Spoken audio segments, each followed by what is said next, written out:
Hi friends, it's that time of year again. At least it is right now when I'm filming. Today is December 2nd, and I'm starting to prep for my holiday cookie boxes. Every year since 2020, I've made holiday cookies for my friends, family, and coworkers. They started off with just a few cookies, and now I send at least a dozen cookies per box. 2020 was the first year where I made just peanut butter chocolate crinkles and iced gingerbread. A little small, but I thought it brought up some cheer during a hard year. In 2021, I attempted to make slice and bake cookies with a design inside. I eventually gave up after one batch because 1, the cookies were too big, 2, it was a ton of work. So I used the rest of the colored dough to just make some rolled cookies with sprinkles on the outside. The peanut butter chocolate crinkles made a comeback along with the iced gingerbread. And I threw in some spritz for good measure just because I had a cookie press, so why not? In 2022, I realized I needed some slightly bigger boxes because I wanted to challenge myself a little bit more. We got a peanut stamp for the gingerbread. I did not ice these, that was going to be way too much work. I also did some peppermint macarons along with some almond orange spritz and of course the peanut butter chocolate crinkles. In 2023, this was the year I made the poor decision of making 2 roll and cut doughs. So I had the gingerbread, that was fine. But then I also decided to make the raspberry hazelnut Linzers. On top of that, I also did orange macarons, peanut butter chocolate crinkles, and spritz. I minorly regretted the decision to make these cookies because it was just so much work. In 2024, I did not learn my lesson from the previous work and probably gave myself more work because I decided to make more varieties of cookies. But I will say it's probably my best cookie box yet. These had the mainstays, the gingerbread, the peanut butter chocolate crinkle, and the spritz. But I also decided to make macarons with a raspberry French buttercream, some matcha shortbread in the shape of trees, and peppermint mocha cookies. Now this year, we'll see how I end up feeling by the end of all this baking. Future me will check in at the end of the video to see if she hates past me. For 2025's cookie boxes, I've decided to make gingerbread, coffee macarons, raspberry chocolate crinkle, chocolate chip cookies, orange cranberry shortbread, and Andes mint cookies. Hello, editor Karen here. So I actually ended up not doing the Andes mint cookies because I was scrolling through Reddit one night and I saw someone made Rice Krispie treats and I was like, maybe I'll do that. And that sent me through a rabbit hole of doing different treats. And I landed on Chex Mix because people talked about doing something savory and I was like, you know what? That sounds like a good idea. So ignore Karen from before because I ended up changing those Andes mints for Furikake Chex Mix. Okay, bye. It's a lot, but we'll see how it goes. Most of these recipes I pulled from Sally's Baking Addictions. Check the description below for the links. I love her site. She has so many resources and they're just so great. Now come along with me as I make my cookie boxes.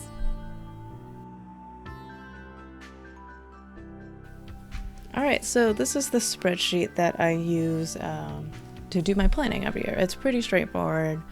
I have all the ingredients listed here. Each section is separated by each cookie type. In addition to that, I have the batch, essentially, numbers here so that I can get kind of the single yield, the total yield right here, just as simple calculations with all the recipes here. And then I have a pivot table here that pulls all the data here into one aggregate list so that I know exactly how much I need to shop for. Pretty straightforward, it's just the ingredients, unit of measure, and the sum. I also add a grocery list here so it's easier for me to keep track of what I have and have not purchased. As you can see here, I have purchased everything already. And then over here is kind of like my little planning area for how many cookies of each type goes into each box. So essentially this tab or this cell right here pulls data from a separate tab of a list of names that I have to give me the estimated number of boxes here. I have the expected count of each cookie. This is just pulled from the ingredients list, and then the actual count. Spoilers here. This is how many cookies I made this year. But based off of these numbers, I will adjust these ones so that I can make sure everyone gets enough cookies. And yeah, this is pretty straightforward. Without this, it would make making so much harder. So this is my best friend. And, you know, all planning starts with a good spreadsheet. It's not super complicated, but I use it every year, and I've started to keep each year starting this year so that I have sort of a reference from the previous year and kind of figure out, should I make more, should I make fewer cookies based off of the yield that I get each year.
The deed has been done.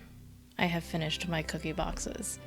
Today is actually the day after Christmas, and I've had them done for a while now, but this is the first time I got a chance to record.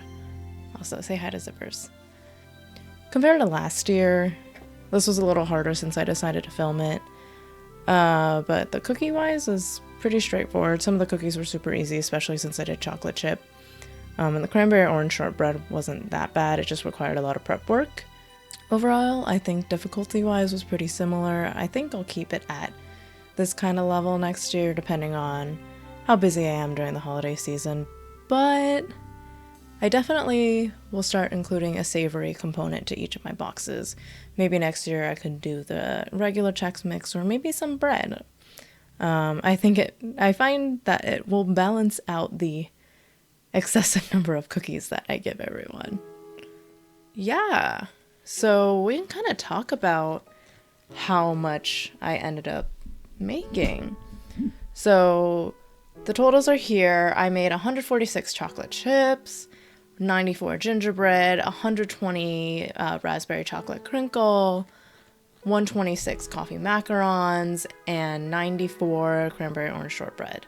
The Furikake Chex mix, I had like 3 roasting pan full because I could only get like the family size of some of the cereal, so I had a ton. But they're super easy to go around and super addicting, so not really a problem.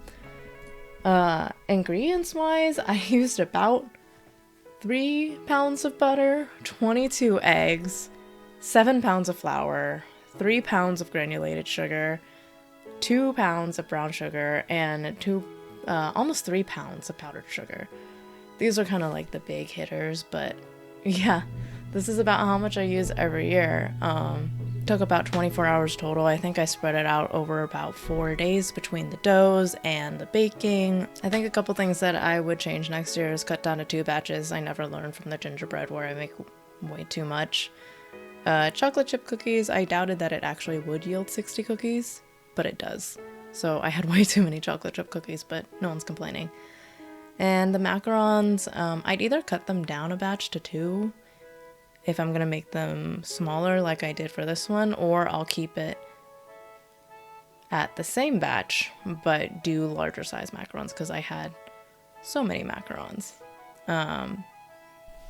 So every year I try to make something new. I try to change it up. This year was like the Chex Mix plus the Cranberry Orange and the Raspberry Chocolate Crinkle. So I can't wait to see what I want to do next year. But for now, I think I'm going to take a break from baking for a little bit, maybe 3 months. But yeah, thanks for watching. Until next time.